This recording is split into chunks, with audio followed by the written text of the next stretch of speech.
say again? You know how to say it. I can say it.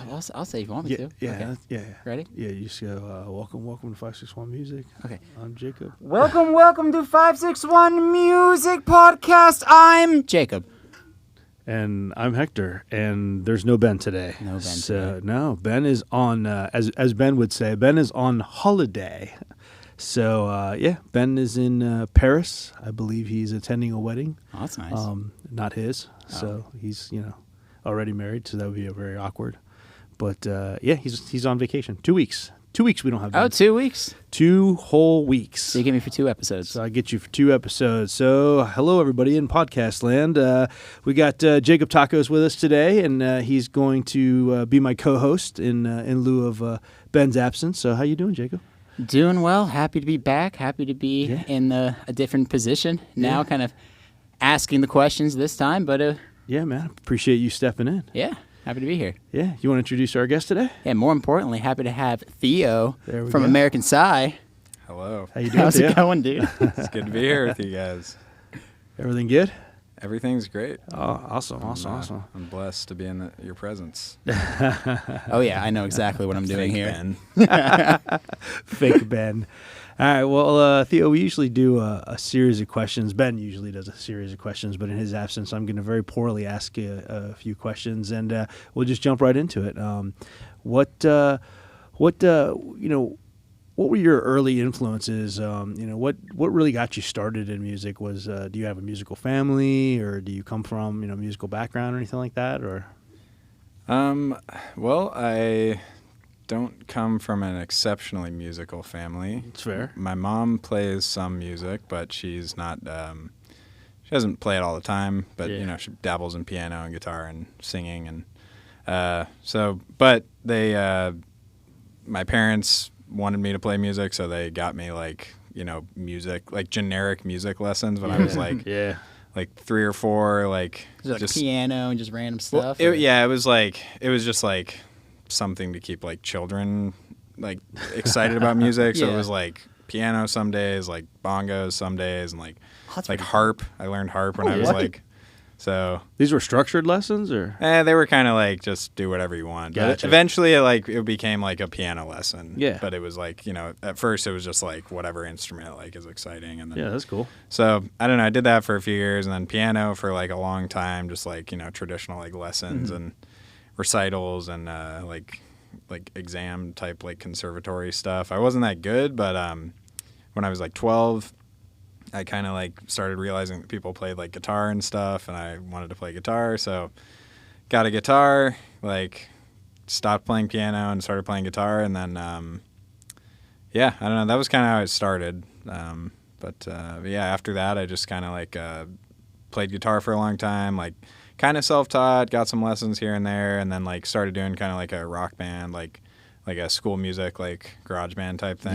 Yeah. Was that around here? Aren't you from California? I was in California. Okay. It was very similar, like, School of Rock or whatever they call it now. But yeah, so did that, and then that kind of like, and also like simultaneously started playing with some friends and people that played like drums and bass and stuff like that. We kind of like started forming a band, and then just played in bands basically since then, just on and off. Or what kind of influences did you have? Like, what were you listening to at the time? When I started like playing like with a band, like it was kind of like we'd play like Weezer, like Blink-182 and like Green Day, and just like like it was like 2007, 2008, so just whatever was like kind of like on pop or rock radio or whatever, like alternative radio. So yeah, those kind of bands, and nothing that like sophisticated or like Nothing life changing. No, I wasn't like listening to like Elliott Smith or something when I was like 10, like some cool people. Yeah, when I got started, I was just pretty much like listening to Green Day, and then kind of went into the reggae rock world of things, and then just finding Jimi Hendrix and like the guitar gods and the guitar worlds, and then just opening that umbrella of just blues, jazz, a little bit of this, but just kind of inching more and more there. But yeah. You ever in like a school band or anything like that, or? Yeah, I was I mean, I guess, yeah, in high school and like, middle school, I guess. Yeah. But yeah, high school, I was in like a jazz band for a few years and, well, the whole time pretty much. But I then was like, okay, I want to play trumpet. So I started learning trumpet because like there was like a thing at my high school, like in order to be in jazz band, you had to be in like another band, like marching band, like a lower tier. So I was like, well, I'm going to be in marching band. The only other option was like a guitar ensemble and like, How does that even? What does that look like? It was awful. It was like we had all these like you know how in high school they have like recital nights and it's like the marching band or like different the concert band plays and so the guitar ensemble would play and it was just like awful, just like which is like 5 people on a stage playing guitar. No, it was like try like 25 like and all beginner guitarists and all playing like simultaneous like single note melodies like so it was just like ding ding ding ding. Like all this weird. So anyways, I didn't want to be in that, so I was like, all right, I'm just gonna learn trumpet and like try to be in the marching band. So I did that, and yeah, I stayed in jazz band. I kept playing guitar, but I just like learned trumpet a little bit. I wasn't that great, but I played for a while after that. I played through like high school, and then like I was in college marching band for a year or two on trumpet, so that was kind of interesting, and pretty much just stopped. Do you still pick up the trumpet at all for anything? Occasionally, I'll just see if I still got it. I don't got it anymore. It's an instrument you have to. I mean, any instrument, but especially like like mouth related instruments, like you have to like really keep the muscles like ready. So I don't play much. It's muscle memory for sure. Yeah, for sure. Do you play anything else but bass? Yeah, I mean, I dabble a little bit in guitar. The obvious stuff, ukulele, things like that. I did play saxophone from first grade, pretty much all the way through high school. I played alto sax for a number of years, and then my wee tiny little self picked up a baritone sax, which was obnoxiously large, almost bigger than I was at the time. That's the best one. It was great. Yeah, Ben keeps teasing me and saying that I need to bring out a baritone sax to one of the gigs. So we need to only do the bass lines. Yeah, only do the bass lines, and then him and I can do like dueling saxophones at the gig. Yeah, that'd be hella fun. I feel like a loser. All I do is play guitar, and I just can dick around on other stringed instruments. Yeah, but I'm a bass player, so I don't feel like a loser. Yeah. You don't? No, I said don't feel like a loser because I'm a bass player. Right, yeah, we're on the same page. Yeah, we're definitely on the same page. Yeah, it's all good. All right, this is kind of a loaded question. Everybody has different answers, but Ben likes to ask all the guests, do you still practice? And there's no wrong answer to this. I mean, I will say lately no, but I go through like periods of like intense practice where I don't really like, I mean, it's like practice like for me is like learning songs and like learning challenging songs and then like I focus a lot on like songwriting too. So like that's kind of like my like practice is just like learning other songs and like singing and playing and like and then just songwriting like kind of so kind of doing the research, applying it to practice a little bit. Sort of, yeah. I did start playing banjo like 2 years ago, so that's like cool. For a while I was like legit practicing that, and I restrung it like a few days ago, so I'm trying to get back into it. Nice. But it's like it's I mean, it's hard, and you actually have to practice. It's like when you're a musician for a while, you just get used to like not practicing, and you can still kind of like get by. But when you're starting like a new instrument that has like different fundamentals, it's like you actually do just have you forget all the like practice that you had to do, and it's like ugh. Our banjo player in Killbillies, James, he's actually a bass player first. Oh, really? And I guess about 3 years ago, Ben said, I need a banjo player, and James was like, sure, I'll try it. Nice. And but yeah, same thing. I mean, he just like. That was the first time you picked it up? He picked it up 3 years ago and just started learning. But I'll tell you one thing about him is he is disciplined when it comes to that stuff. Like we just went away last week for 2 days to go to a little festival up in I think it was Brooksville, Florida. We were playing at. Mm-hmm. We got back to the Airbnb and I was doing what I do best, eating a cheeseburger while surfing the internet, and Ben went to bed and. there's James. He's cracking open the phone and pulling up like YouTube lessons and like learning like different techniques and stuff on the banjo. Like he's still like every chance he gets like tries to learn something new on it. Discipline's awesome. Yeah. It's a really challenging instrument. It's very it challenging. requires serious discipline. Like it's I don't know. It's just counterintuitive once you're like kind of playing on guitar. Yeah. What kind of banjo do you have? I think it's a Sullivan. Is it a 5-string or a 4-string? It's a 5-string. Okay. Yeah. I got like a very like I started taking like lessons actually from this dude. That was actually kind of what got me into it. But he was like very into the like Earl Scruggs, like just 3-finger like traditional bluegrass style. And so like I bought like the like resonator back and like all the like nice. Yeah. It sounds great. I mean, it's a great instrument. It sounds really cool. I have an old banjo. It says the Gibson on the top of it, so I think that's from like 27. I think that's like they only did it for such a limited year, but it's a 4-string. Okay. It's awesome, yeah. And I picked that up, and I brought it to someone really special who only works on kind of banjo acoustic guitar up in Georgia, and he looked at it too. He's like, "You have something special here," and he restrung it, refurbished it, and everything. And I just keep that in my house, and I'm trying to learn little things. I'll post things on TikTok, and that's really it. Did he appraise it? Kind of, yeah. He told me, because I asked him like, how much could I get for this, but he's like, it's depending what you. He's like, a certain person would look at this and only want it for the back piece because it's in really good condition. And he's like, other people might buy this for just like wall art, so they might want to put you to this. But because he quoted me something that was like, I don't really want to say it, but it was like it was from here to here. So I'm like, well, where is it? Well, that's more like there or more up here? That's the way art is, though, man. Like art is like that. They say like, oh, this is super collectible and it's really expensive and it's worth whatever someone's willing to pay is what it comes down to. Somebody's got to buy it. Yeah, dude, it's so such a broad thing to say. Look, a couple years ago down in Miami, they had the was it Art Basel or something? Yeah. They sold a banana tape to a wall for like $300,000. So listen, anything's possible. Anything's possible. You saw it IRL? With 2 eyes. IRL? IRL. Oh, damn. Dude, I went and duct taped 2 bananas on the wall. couldn't get a buck for it. Nobody would pay me. I was just standing outside Publix. No. Please. I have papayas on the wall. I have everything. Avocados.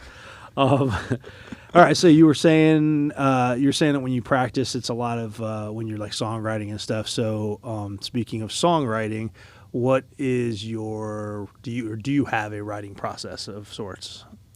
Yeah, I guess I sort of described part of it. Like it's like I haven't written a song in a few months, but I used to get like nervous when I stopped writing songs. So I'd be like, oh my God, I'm never going to be able to write a song again, and like all that anxiety. But I've gone through that like 10 times, so I'm kind of over it now. And now I like know. But see, that anxiety is great because it's fuel for another song. Well, that's true. That's true. But it's like I go through like periods of time where I just don't write, and I don't beat myself up about it anymore. Now I'm just like, I just don't want to write right now. But do you have an overall process? Like, do you sit down and start with lyrics or music, or is it just or just whatever flows? Yeah. So like once I'm like in an actual phase where I'm like trying to write, like I'll like try to listen to a lot of music and then like I said, like try to learn other songs or like just kind of like consume a lot of like songs and I don't know, that usually like starts sparking like inspiration in me. Like if I'm playing my guitar a lot. So if I'm practicing a lot, then I'll start writing stuff. And then usually it's just like kind of a guitar riff for me. I don't usually start with lyrics. I have like sometimes like written down like a lyric here, the lyric there, and like start with that. But usually it's just kind of like I'm just like sitting with the guitar. I have like a riff or like a thing, and then just add on to it from there. I just kind of like try to do it as like a linear, I guess, process where it's just like I just start playing the song and then I finish the song and that's the song. Yeah. What's the fastest song you've written? Do you know? Or something that's just like that pretty much wrote itself completely. Well, Burning the Flag actually was pretty fast. That's a new record. Right? Yeah, that's on the new record, and that one was like I watched this really long like. Oh, we can get into it later. But anyways, that one came like super fast. That was like one recently that like was like one night and like it didn't really change from like this from that point. Pretty much just sat down guitar and it just all kind of came out. Sometimes it's like, I'll write like a verse and then like kind of like a chorus and it's like I can't get past that. Like I'm like, what's the second verse gonna be? And then like, you know, months later I'll sit down with it, or like, you know. But it's nice because you have those bones right there where you're just like, Yeah. I know I can step away and kind of come back and kind of know where my footing is. Yeah. Well, sometimes it makes me nervous that like they're not gonna be like similar enough. Like they're gonna be like one verse will be in a completely different headspace or something, and like not. But yeah, but that's not terrible. Sometimes it makes it more interesting. You know. Well, that's the whole point of a second verse, I guess. Yeah, yeah. I mean, you don't want it to be the same thing. So yeah, Ben's the primary songwriter and Killbillies, and he keeps like, I want to say a journal, but it's in his phone basically. But he any ideas that spark anything at any time of day, whatever, he's putting it in his phone, and it's just crazy. I'll come to him with, you know, a chord structure of some sort and say, hey, I have this idea for a song. What do you think of this? And I'll play some chords from it. You got the same thing, don't you? Yeah, look at that. Yeah, that's Ben. That's Ben. Thing. I'll go to him with some chords or something, and I'll be like, hey, I'm thinking of something like this for a song. What do you think? And he'll literally pull out his phone, do exactly what you just did. He'll scroll, stop it and go, yeah, that one's good, and he'll put those lyrics right in there, and it just works, you know. Yeah.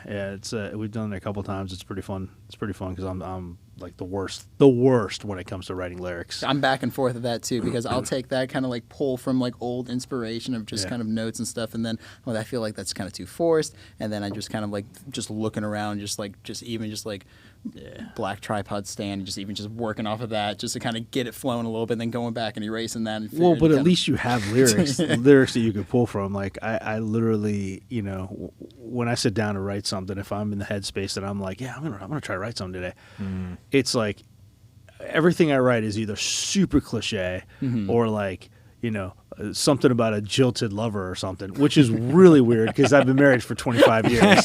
So it's just made up crap, you know? Those are the worst, where it's just like, this is too cliche. It's like, what? How did this even come about? Yeah, it's just so dumb. It's just so bad. It's so bad. It's so bad. Let's talk about SunFest. Yeah. Dude. Yep. Yeah, we're playing it. Yeah, man. It's happening. I'm super stoked. You should be super what stoked, day are you man. playing? It's exciting stuff, We're man. playing Thursday, the first day. Yeah. And, April 28th. 28th. Yeah. Thursday, Nice. Thursday, April 28th. And that's full band, right? Yeah. What does that lineup look like? Shout out your boys. It's a 5-piece. It's me. It's going to be Ben Henry, Skylar Mondell, Brendan Lyons, and Matt Belasiak. Nice. And we're stoked. We're getting ready for it. I don't know. We're just looking forward to it. It's going to be a big-ass stage, probably the biggest stage like we've all ever been on. So, which stage you guys playing? Do you know? The Leibovich Law Group stage. Oh, that sounds fancy. Right. They're my boys. Right? Yeah.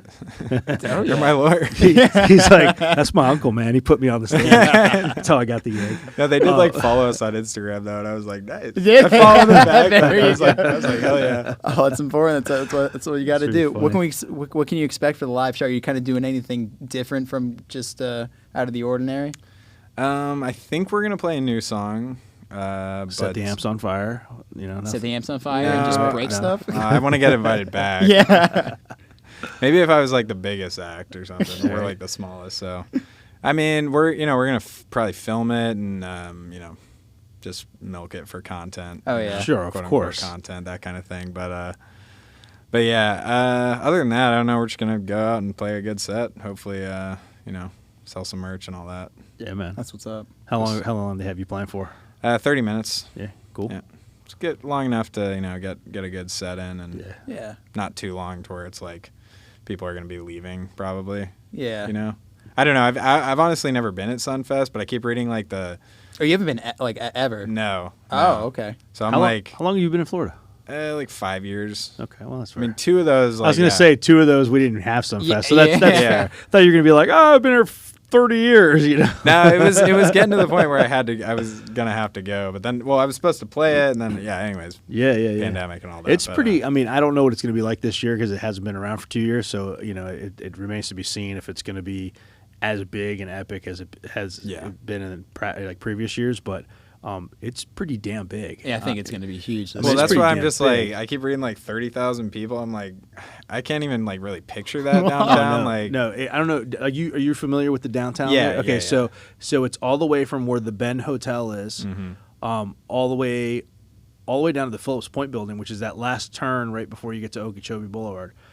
All of that, at least in past years anyways, all of that up and down Flagler, both sides. And then they typically have like a stage at one end, at this end here.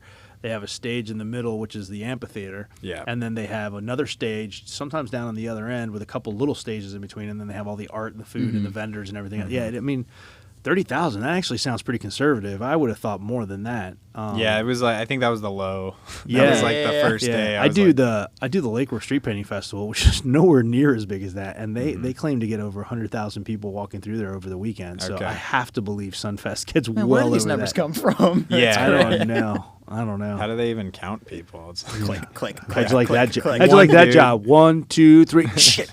1, 2, 3. He's got to watch multiple entrances and shit. Yeah, I don't know. But I have to believe it's more than 30,000 though. That I just think seems so. Well, very, especially this year is going to be the first in 2 years because of the pandemic. Yes, everybody's going to come out in and droves. how man. Florida has grown since the past 2 years, and then also people fly all over the world. I've been going to SunFest since I was in high school, and then even in high school, people were just coming from all over the world just to go to that festival because it was kind of the small little local festival that was growing. My parents used to go to. So the fact that they've been doing it every year for so long, and then the 2 years because of the pandemic, and then this being the first year back, I think it's gonna be really good. Even locally, but not super locally. Like, I mean, I have friends that live down in Miami, Lauderdale, stuff like that. They'll get a hotel right there, within a block or two, and then they'll just stumble in and out of SunFest all weekend long. Yeah. Drink themselves to oblivion and watch music. Listen to music and watch bands or whatever. It's an event, man. Yeah, it's an event. And so I mean, dude, congrats. Yeah, on that, definitely dude. congrats. That's pretty epic, That's man. a huge thing. Yeah, no, I appreciate that. It's. I've been trying to get in for 40 years and it hasn't happened, so maybe I'll come play the spoons for you guys or something. I don't know. It's pretty awesome, man. Well, since we're talking about performances, why don't you maybe grace us with a couple of songs, man? All right, I'd nice love to. segue, by Let's the do it. way. That was good. Yeah. Ben usually does that, but I tried to fill the British shoes.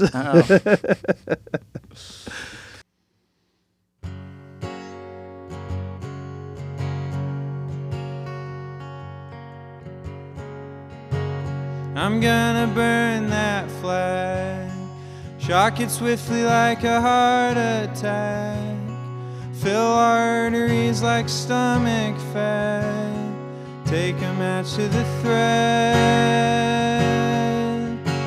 and when the ashes fall, America with it like Minnie Mouse, we almost lost it in the southern drawl.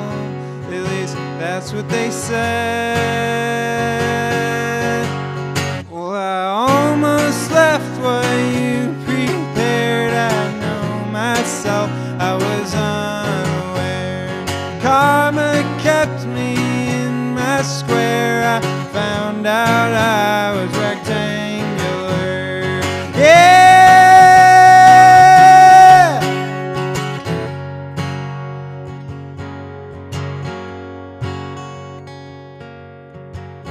Why does only the South get one? I want a flag for everything I've done. Also done things I'm not proud of, that I'd rather forget. I've got a circle etched into my skin. It won't come out no matter how hard I itch. No alcohol to burn a hole in it, taking it to the grave. Well, I almost left what you prepared. I know myself, I was unaware. Karma kept me in my square. I found out I was rectangular. Yeah!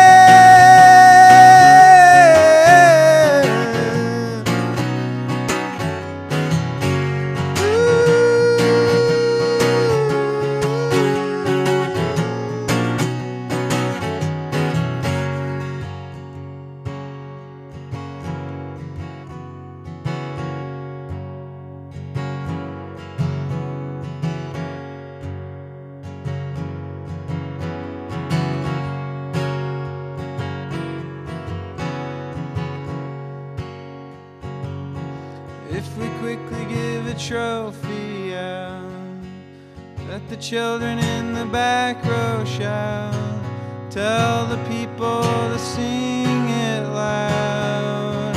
I'm burning the flag. Well, I almost left what you prepared. I know myself, I was unaware. Karma kept me in my square. I found out I was rectangular. Yeah.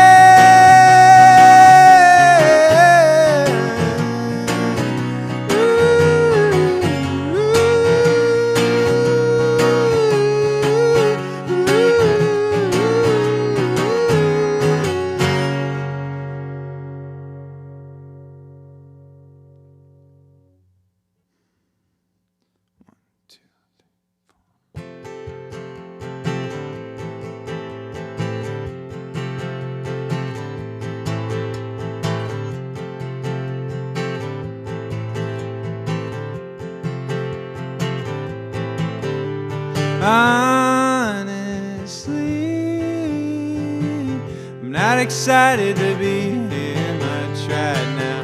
I wish I was home again, staring at the ceiling, drawing lines in my hand.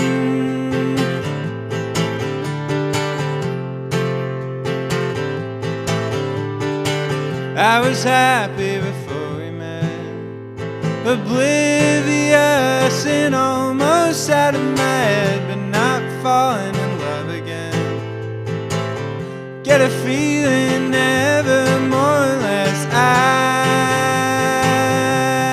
wanna be vulnerable, wanna share the world with you and never look back. I don't wanna know the truth. People that surround you will find your whole life.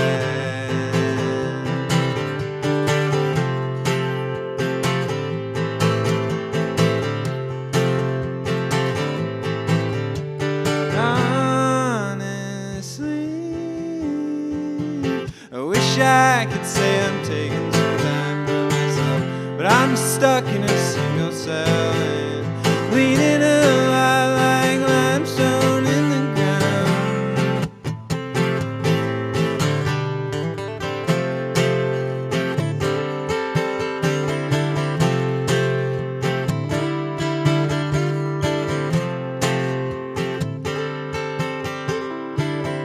Caught you smoking a cigarette, blue and white, never get that smell off your dress. What will everyone think of that? Well, I thought that you said that you quit, but I can't ask why. I wanna be vulnerable, wanna share the world with you and never look back. I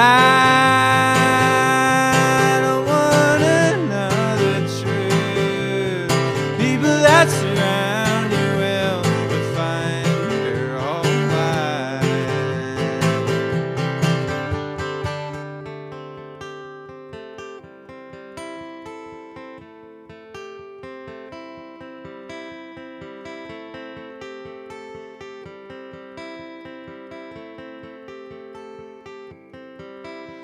I wanna be vulnerable. I wanna be vulnerable. I wanna know the truth. I wanna know the truth.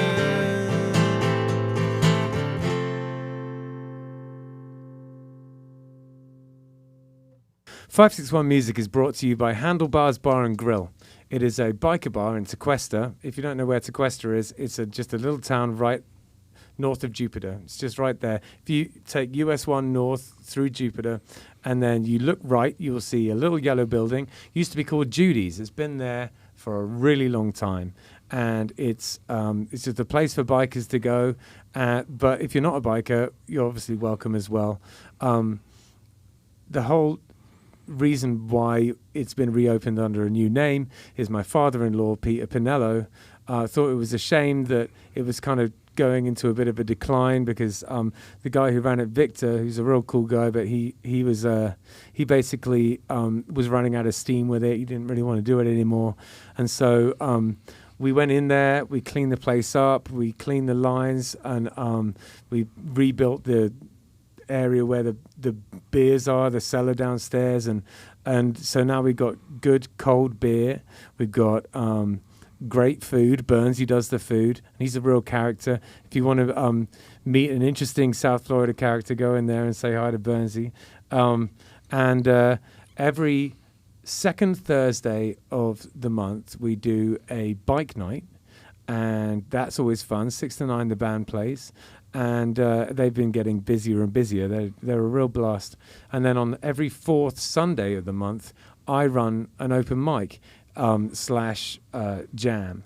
And it's really, it's Cody and Cheyenne and I and a few others are the kind of mainstays of it.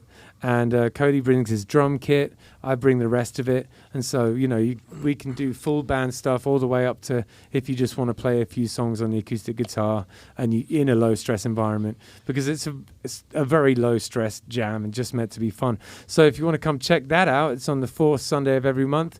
But, it's open every day. So swing by and check it out. If you're into bikes or classic cars, then you'll definitely see some cool stuff there. All right. And our next sponsor is Backsaver LLC. Backsaver LLC. If you've had a slip and fall, an injury, car accident, anything like that, you want to talk to Dr. Christopher White over at Backsaver LLC. He will take care of you. The guy is a wizard with the back, I would say. He's done my back. He's done my wife's back. Guy's just pretty incredible, and he's just a genuinely nice guy. And he also is a huge supporter of local music and was one of the big festival sponsors for us this weekend. So thank you so much, Christopher. Thank you, Christopher. If you guys have any back issues or anything like that, and you need somebody, check out Backsaver LLC and show them some love. They definitely support the podcast. They supported the festival. They support all the local music. So let's go ahead and show them some support as well. Absolutely. And our final sponsor today is Oasis Root Kava Bar. This place is on Indiantown Rd, and it's right next to Alternate A1A, right where sort of Johnny Mango's is and stuff like that, in one of the plazas on the north side of Indiantown Road. If you know where Pause to Help is, which is a vet, it was right next to that in Seagrape Square. It's a cool spot. There's a whole... The Kava bar scene runs the gamut of styles, so and aesthetics. You get some that are like clubs, with like black lights and kind of psychedelic trance playing and stuff, and you get some that are just like cafes. And this place is like a cafe, and it's really chill. And Jim, his whole idea for it was to keep it as simple as possible. So he has one type of kava, one type of kratom, and one type of coffee, but they're all very good, very high quality, and you can't really, if it's your thing, you can't go wrong. And if you've never tried any of that stuff, this is a good place to go, because you can be guaranteed that the quality is very high. So go check it out if that's your jam. It's a fun place. I go in there from time to time, and it's a nice group of people in there, friendly bunch. So go check it out. Well, that was really awesome, man. Bravo. Yeah, nice job, man. Thank you. Yeah. Why don't you tell us a little bit about those songs? Well, they're both on our debut album. Nice. It's called Honor System. It's the name of the record. And they're kind of like both singles, I guess, as much as singles are now. And, they're just, I don't know. They're the songs that Well, I don't know. They I think they were like one of the first and one of the last that I wrote for the record. So they're kind of like they don't fit there on the album, but they in my mind, like they're kind of like the start and the end sort of thematically sort of. So but yeah, like vulnerable, I guess I wrote like a long time ago. I was just I don't know, I ripped a chord off some song and then I just kind of like went ham on it. And I, it's funny you were talking about like writing cliches and stuff, because I was like really felt like I was writing cliches in that song. But then that was like my realization as I was writing it, was like that's actually what the song was like about, was like being cool, being okay with being like corny and like cliche and like kind of like annoying and that was, I don't know, that's the whole like, it's like I want to be vulnerable and stuff like that. It's like, you can like not worry about how you're presenting yourself and just kind of be like yourself. So that was kind of like the inspiration for it. And, I was happy to see how it kind of like evolved over time, because I've always had kind of like a revolving door, especially during the making of the record. So like played that with many iterations of kind of the band and the group. And in the end, it just came out really cool. And I don't know, it's a great song. I like it. I still rep it. Killer yeah, tune. dude. Yeah, killer tune, man. That and Burning the Flag, they're two of my favorites from the record. What was that one about? Well, I was like right before the pandemic started. I was watching like a YouTube video at my house, like super late.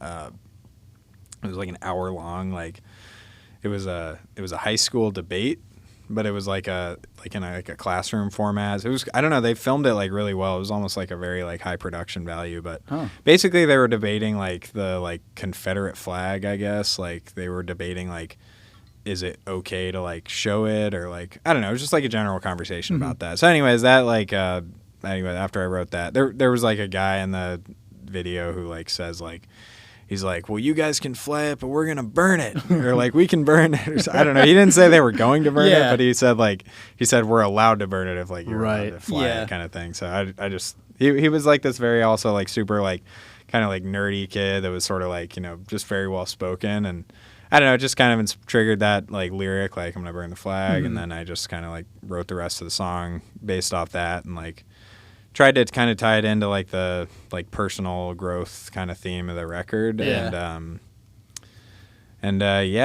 that, like I said earlier, that one came out like super fast. Like I pretty much wrote it like that night, and it was pretty much the same until we recorded it. And then so you said that you had like for the record and stuff, and I guess leading up to the record, you had you've had different musicians you've been playing with and things like that. Like how involved have the other band members been in the writing and stuff, or is it pretty much you bring stuff to the table and they just add a little to it? And as far as like songwriting, like lyrics and melody, that kind of thing, like it's just me. Okay. Except for one song was a co-write on the record. Okay. I guess that was with Ben Henry, and he had like a chord progression, kind of like guitar riff, and then I kind of like we played it together, and then I like threw some lyrics on it. Is that Almond? Or? That was a Space and Time. Okay. It's like kind of like the ballad, back half ballad, and so that one came together pretty quick too. Yeah. We just kind of threw it together, or didn't throw it together, but sure came together really. It came together quickly, and so yeah, I mean everything else pretty much was just like kind of my songs, and then but everyone instrumentally kind of like just kind of does their own thing, and sometimes like I have like a specific like drum thing, or like one thing here or there where I'm like, okay, do this, and that's always kind of interesting, because like you kind of put people like, I try to avoid doing that because it like makes people like creatively uncomfortable, right? But sometimes it's actually kind of cool just because it like give them a challenge. It triggers like their own creativity to like meet that challenge. So yeah. Nice. I dig it. Those two songs, I mean, sonically speaking, like one, I feel like it's kind of a poppier, more groove, like kind of like a Vampire Weekend, Two Door Cinema Club, and then the other one kind of more of like a folkier element. So like sonically speaking, did any band or sound inspire the album when you're kind of working on it? Or anything that you're just kind of like, I've been listening to this so much where it kind of plays an influence? Yeah, I'd kind of been listening, like, yeah, like, I've been listening to Big Thief a lot, like, for the past few years. I don't know if you know them, but No. they're, like, I don't know, they're just been a big inspiration to me. Like, they're just, like, songwriting and guitar playing and, like, band, like, ethos, even, like, the way they talk about, like, their records, like, a lot of them just are very, like they just go into the room. It's like they're in the 70s and they just go into the room and like record it and like they're just like, well, that's that. And, like, so even like some of the first record, like from what I read in interviews and stuff, they're like, oh yeah, we just like learned that the day of and just like threw it together. Or like or like the main songwriter Adrienne, like she just like wrote it and then like recorded it and the first take was like the one that they used on the record, like that kind of thing. So that was sort of like for the recording process, like I don't know. I always get like anxiety around recording. Like sometimes it like doesn't go the way you want it, and then it like doesn't come out right, and you're like kind of like fighting your own head about it. Going through that right now. Like, like the red light syndrome or whatever they call it. When you kind of start, my hand's choking up, and I'm just like, I don't have any ideas, and I suck. I don't even understand that. Like how, I can't tell you how many times I've either seen an interview on TV or whatever, or listened to something, or read something, or even guests that have been on here that are like.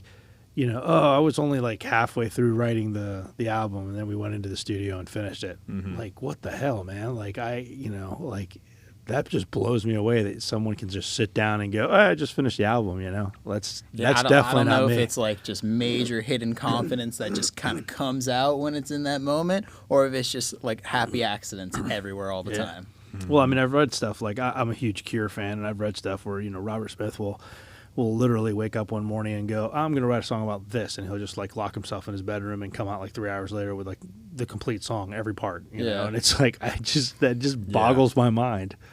Yeah. Thinking about that like stresses me out. Like just thinking about like Tame Impala where he's just like doing every single recording, mixing, mastering. I'm like, dude, that would take me like 10 years. I guess that's why it takes so long. Yeah. But, It's like anxiety. It's a my musician's best friend. Yeah. Thinking. Yeah, it can push you in the right direction sometimes. But I, as far as recording goes, I try to be like now, and like I try to just be comfortable in the studio and like not be be recording with the right people and like that helps like, so much having a good team kind of going in there too and having just kind of like knowing your parts and all that. But it's having as much preparation going into it. That can be good too, but and that's actually kind of how we recorded it. Like we prepared pretty well, and like we went in and recorded it together. But then we added overdubs, and like we didn't like limit ourselves to the single take, but that was kind of like the start of the process for us, and it worked pretty much the whole time. Like 2 of the songs like on the record don't even have a click to them, and like that that was like a bad decision, but it's cool that it's there now. Riptide by Vance Joy, he didn't record that to a click. Really? Yeah. I didn't know that. There's a ton of songs out there that you wouldn't even know. I didn't even know that, and I love the record. I listened to the whole thing today, Yeah, no, it's not noticeable because we had a great drummer and everything, but like, shout out Christian Romano. Nice. Excellent drummer, and barber. But anyways, like, it's just... It just made it really hard to edit later on, like adding part. You had to record the overdub like to the part that it was going to be on because it wasn't, drifted, but it was fine. It was only 2 songs, like I said. So once we learned our lesson and we didn't do it again. Oh man, I've had the great click debate many a times where, on one hand, I feel like having a click makes it too mechanical almost, like just there's a certain, especially certain bands that I've been in and certain songs that we play where there's a certain organic element to just playing it and kind of just feeling your way through the song and playing off the other musicians and stuff, but then the flip side of it is like you're saying, without the click, the engineer just wants to like, ram the computer down my throat and kill me. Yeah. But playing with the band when everyone's in the ears and everyone's in the click just so perfectly, you don't even know, and then the song's kind of end, you still hear the click, like, wow, we were really tight. Or having a drummer that's just so rock solid with that click. So even if you have your ears just turn the fuck I mean, I've seen bands play live to the clicks. Like that's how they play. We were doing that for a couple months. Yeah, Bryce Allen band. They came in and did a live stream here, and they're all to a click. Yeah. Did that help you? Did you find that helped? I was really nervous about it because I just, like you said, like I thought it would throw me off Yeah. or something. Like but we had recorded with it and stuff, and Sage, who was kind of like advocating for that at the time, was like no, I think it'll really help, because I'm also like a tempo, like very like particular about tempo. So like if we're off to wrong tempo, I'm like stop, we're on the wrong tempo. Yeah. Oh. So he was like, well, if you're gonna be like that, why don't we just Yeah, play that have click? it We'll click. know for a fact. So that did help, but like there are like middle ground was like only the drummer has the click. Yeah. Everyone else is just Yeah. like playing to him. And like you said, like if you have a great drummer that like can really stick to it, it's Yeah. like it is nice, Yeah, because Sage you just know. Yeah. You just know you're on the right tempo, and like there's no ifs, ands, or buts. Yeah, you know? I will say that as far as like having the click live in that context or for that reason, that makes sense. Yeah. I mean, Killbillies, we'll play the same song 5 different gigs and we'll play it in 5 different tempos, because it's like, we're either tired or we're like really happy or we're really like whatever wired and whatever. Like it's just, we could play the same song in like 85 BPM. There's so many or different ways to 110 play Wagon BPM. Wheel. But that's so Yeah. fun. Like, I mean, that's the other thing too, is like letting it breathe and like, just Yeah. kind of like being in the moment. And that's kind of like which the gigging sort of bar yeah. thing versus kind of like the Yeah. performance show base thing as well. Yeah, Yeah. Yeah. for sure. I mean, definitely like I wouldn't, if I was still playing jazz or something, like I wouldn't imagine like putting a jazz band to a click. Maybe like a big band or something. Yeah. But, if it was Yeah. like a jazz combo, it's like that's part of the like fun, is like the really organic, like, I don't know. I imagine like some jazz guys like what's going to jazz? the studio. Exactly. Jazz, that's a mistake, right? Yeah. Like That's where they just play the wrong notes the entire time. Yeah. Every time we hit something off, we look at each other. We're like, ooh, jazzy. The actor from Bob's Burgers, did you see that? How he made a jazz album and he plays piano on it? Have you Oh, seen yeah, that? yeah, I've heard Dude, that, yeah. thing is He didn't even know how to so play funny. piano, but he so just- he like assembled like a whole jazz band and like makes this like little mockumentary, and he's like doing all this stuff too. And then he brings everybody, guys, like 1, 2, 3, 4, and then he's just playing purposely all the wrong notes, and he's like, I don't play jazz, and I actually don't like jazz at all. And all the other musicians are like, I don't even know why we're here. Watch it, it's funny, I promise. He recorded a record though, right? Yeah, he 'Cause recorded- I think it's on I listened to Spotify. that. Yeah, That's pretty funny. The band's killer in the background too. it's not the worst thing I've ever heard. No, it's they probably were playing to a click, but he wasn't. But he wasn't. yeah, Yeah. he was just in it, dude. So your last album just came out not too long ago, right? 5-6 months ago. Yeah, our debut, I guess, our Sure. first album. Sure. Yeah, it came out like October 15th of 2021. Yeah. Working on any new stuff now, or you're Yeah. just kind of riding the wave a little bit. Both. Both, yeah. I've kind of like been sort of like, I don't know. I don't want to say taking a break, but I've just been like pausing a little bit just because other things in my life are happening. And, Yeah. But yeah, we got like a new like EP that I'm kind of putting together, trying to like finish. So that'll probably be out soon. And then we got like videos. We still have more like content to like kind of like push out. Yeah. But it's just like I like that you're kind of really doing that, and like I want serious might be the wrong word for it, but you're doing it professionally, and it's like the quality of the video is really matching the quality of your guys' songs. Like all the stuff you did at Echo Beach is so sick. Oh, thank and I you. wish more bands, even in this area, would kind of just realize the value in that too, because what the internet is now too, with original music and music in general, there's so much you can do. Yeah, for sure. That was like kind of the idea, was like, well, we're putting out the record, and like, by that point, like a lot of people like we were getting ready to release the record, but we like kind of like assembled like a different live band than like recorded the album. And so it was like, well, we want to like do something that like we're all proud of too now. Yeah. And so then we were like, and we needed content too, because it's like I've released music many times. I'm sure you guys both gone through this, but it's like you put it out and it's like, okay, it's out, and then you just like it's dead. Like it's like it just kind of goes and does that. Yeah, content is key, and we joke around, and Ben and I talk about all the time how like you could post something about your next gig or your next album, or hey, we just released a song, and it's like crickets. You get 3 people that liked it, but I'll post a picture of my dog and get 10,000 likes. Yeah. It's just the dumbest thing ever. So so you got to release music with a picture of your dog, which is what the point is. I mean, that's actually it's funny, because I was like so doing like the social media thing for a few months, and like very like consciously like posting very frequently and all, and we had like a stream of content. Yeah. So it was nice because you're kind of like dotting it with like pictures of your dog and then like actual like musical content. So that I mean, you got to play to the whole like social media thing, but that's like exhausting for like most music, or for me. Yeah, because you want to work on the music. Because it's like it's more fun to write it, it's more fun to record it, it's more fun to play it, all that stuff. But then you're trying to balance that. That's what I've been trying to like, these last few months as I've, maybe taken a bit of a break. I've been trying to like balance more where it's like, okay, I'm still like pushing music. I'm still like doing the social media stuff, but I'm like kind of like also, being able to write and record and do you got to get a social media person for yourself. We have Killbillies has a girl that comes out, Danielle. Shout out to Danielle. She comes out to just about almost every gig and takes a handful of pictures at every gig. Sometimes she'll do some live stream stuff from there, stories and things like that on social media. And then she goes through and posts all our gigs and all the dates and with different photos and different content throughout the week. Podcast too, right? Yeah, we just hired her on to start doing the podcast, so she's starting to post all the stuff for the podcast as well. Yeah, and it's kind of stupid. Like if I ever wake up one morning, Ben has said this as well, but it's like if you ever wake up one morning and I don't see a picture of myself on the internet, I'm like, oh, man, I wonder if she's feeling okay. It's just kind of weird. But it's content's key. But it's good. It's good because and that's the thing, she does take a lot of photos, and I've questioned that to myself before, she takes a lot of photos at every gig. Like, do we really need this many photos? But the truth is you do. Because otherwise, what are you going to do? You're not going to post the same 5 photos over and over and over and over again. You need content. Yeah. Content is key. I mean, it really is. It has to be like original. And then, once you start like looking at the analytics, it's like, damn, that's like a whole nother. You're just feeding the beast.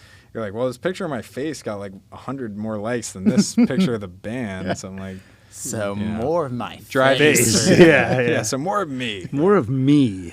But I mean, with the Echo Beach stuff, like that content, like I hope that like more people locally do that. Yeah, kind of stuff. It just kind of puts you on a level and shows just the professionalism and kind of really packages the songs together. Well, it shows how serious you take it. You guys are serious about what you're doing. I mean, there's plenty of people out there that are writing music. There's plenty of people out there that are putting out music and putting out content and stuff. But to do it at that level, at that professional level, it just shows. Yeah, one of your music videos almost has like 100,000 views. Thanks, man. Yeah. That was all him. No, I was just morning. I was just doing that. No, but I was just when I was like seeing the Echo Beach stuff too, and then like your Must Be video almost has 100,000. But I mean, it's important. Yeah. And shout out to Echo Beach, man. Yeah. Great place. Fantastic. Yeah, recorded an album there, man. Great place. Yeah, dude, I love that place. Yeah, it was a great day. Putting together something like that, it was like, obviously it's a lot of like prep and just like getting ready and making sure we were like prepared for it. But yeah, it's like, I mean, that's the kind of stuff like when I'm thinking about like preparing it, like, or even just recording a record, is like, well, I'm like, at least I can always like look back on this. Yeah. And like, I want it to look as good as, I want to look back on it and be proud of it, Sure. So like, so yeah, I was stoked. I mean, it was a lot of effort from a lot of different people, and I was proud of the whole group. It was awesome. No, it's cool. Yeah, the camera work I was saying before was awesome too. It was just visually interesting the whole time, and it was really just a live band playing original music. But I mean, I sat there and watched the whole thing. It was awesome. Yeah, it was like mostly, it was funny too, because like I was saying, we didn't play to a click on the record, but then actually on the live version, I was just about to ask that too, if anyone was on a click. We were all on a click on the live, or well, just drums were. Yeah. But right. But yeah, like, so the 2 songs that we had not recorded to a click on the actual record, like, were actually clicked on that. So. There you go. Anyways, but yeah. Yeah. That's pretty funny. You got anything else besides SunFest coming up anytime soon? Or? SunFest is the only planned show as of now. We're got a couple ideas in the works, but nothing to announce yet. And then Any plans on the tour? EP. We're figuring that out right now. Yeah. Nice. Yeah. But no, nothing really to announce. I guess EP in the works. I'm trying to get it out by the summer. We'll see. Sure. Well, Killbillies. What about you? Where are you playing? Where are you playing this week, dude? We're on hiatus. I'm not playing anywhere. I'm going to New York City this week. Oh. Yeah. So excuse me. Like man. What about you, man? You planning anything this week? Yeah. Friday I'm at Gilbert's Coffee in Stewart. Okay. And Saturday I'm at Steam Horse in West Palm Beach. Nice. Yeah. I think if I close my eyes I can remember things. Gilbert's Friday. I think that's at 5 o'clock, and then I think Saturday's at 6 o'clock at Steam Horse. Nice. And then Sunday is Easter. Well, I'm gonna give a. I was like trying to get the band to practice. Do a Sunday thing. Somebody's like, I think it's Easter. I was like, what? Yeah, it is Easter. Yeah. That was part of my issue. Is like a I Jewish made the thing, or- announcement that I did not have any gigs this weekend. And it was Easter weekend, and the next thing I knew, my wife booked the weekend getaway. So it is what it is. There you go. And, Lovely. I have to unplug for a weekend. It's going to give me anxiety. Speaking of anxiety, that is going to give me anxiety. I cannot stand being unplugged. Vacation. Vacation gives me anxiety because I have Knowing you got work to do. Well, that's the thing. Yeah. I'm an artist, and I do graphic art, and I do design work. I do actual artwork stuff. I do photography. There's a bunch of stuff I do, and so I don't have any 9-to-5 type job. So I take stuff when it comes because that's when it pays. And if I'm not working, I'm not making money, and so it gives me anxiety to just know that I'm going to be away all weekend and I'm not going to work on anything. That gives me anxiety. So That's 3 0 days. it is, man. I haven't had a 0 day in a while, so that's just Invest all of it into something. It's not good, man. Well, our good friend Ricky Balouf, Ricky Bobby is some Ricky of you Bobby. guys, some of you guys know him as. He's going to be playing Bud Bash next week, and join Cannabis Radio on April 20th at Lallo's in Lallo's, I guess. Lilo's? Lallo, Lallo's in Fort Lauderdale. Bud Bash is presented by Mellow Fellow. They have live music from 4 p.m. to midnight. They have bands such as Drifting Roots, The Shake, which is Ricky's band, 59 Shop, which is actually coming on the show here in a few weeks. Oh, sick. Dominic Delaney, who's also been on the show before. Yeah, he played before me at the and festival. and a whole bunch of others. So get your tickets now, www.thebudbash.com. And they were very generous and gave us a pair of tickets. And so look for a couple of tickets to Bud Bash sometime in the next couple of days on our Facebook page. I'm not sure how we're going to give them away, but we'll do something interesting. Like maybe first person to show us that they got 561 Music tattooed on them or something. I don't know. Perfect. We'll see. So yeah. That's Ricky Bobby's playing. Yeah. The Shake is playing. They are absolutely phenomenal. Yeah, I saw Rocky shared his music. He posted a music video recently. The Shake. Yeah, it's sick. Yeah, these guys are just they're going somewhere, man. Yeah. Nice. But anyways, so Cannabis Radio put it on April 20th at Lallo's in Fort Lauderdale. It's called Bud Bash. The Shake is going to be there. 59 Shop, Drifting Roots, Dominic Delaney. www.thebudbash.com. Get your tickets. And man, thanks a lot for being here, Theo. I got one more really question. Oh yeah, no, go ahead. It's a personal question Oh, though. God. You don't have to answer if you don't want He's to. not that kind of guy. Was the mustache intentional, or was it more of just I'm going to try something? I'm like, I kind of like it. He wanted to be like you. Well, it's going on 2 years now, so it's pretty intentional. Oh yeah, okay, man. I mean, it was a pandemic thing, I finally realized during the pandemic that I could grow facial hair. So it was like the blessing of the pandemic for me. And I went the other way. I shaved during the pandemic. Oh yeah. I don't know. I felt like a bum not shaving that whole time that I was home doing nothing. So I just kept shaving.